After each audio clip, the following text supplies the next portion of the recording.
सांगली महानगरपालिकेमध्ये स्वीकृत नगरसेवक पदाच्या निवडीवरून राष्ट्रवादी अजित पवार पक्षाच्या अंतर्गत काहीसा संघर्ष आणखी चिघळलेला आहे। पक्षाच्या प्रदेशकडून दिगंबर जाधव आणि स्नेहल सावंत या दोघांचं नाव अधिकृत लेटर हेडवरती आलेलं आहे। असं असताना ऐनवेळी गटनेते मैनुद्दीन बागवान यांनी जाधव यांचं नाव काढलं, अशोक मासाळ यांचं नाव घातलं।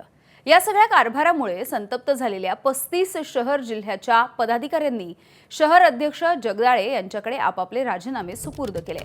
अजितदादा पवार यांच्या निधनाच्या नंतर धाक राहिला नसल्यासारखं वागून त्यांनी मनमानी कारभार करून पक्षाचा आदेश डावलून अधिकृत नाव न घालता दुसरंच नाव घालण्याचं धाडस केल्याचाही आरोप होतोय। त्यामुळे गटनेते मैनुद्दीन बागवान यांची पदावरून हकालपट्टी करावी ही मागणी होते आणि या विरोधामध्ये सध्या पक्षात संतापाची लाट आहे।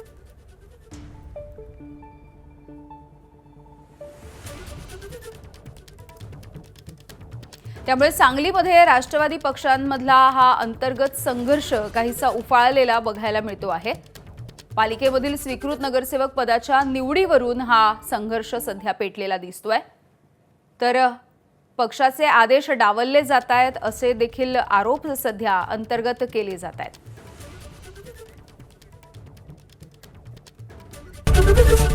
एबीपी माझा, उघडा डोळे बघा नीट।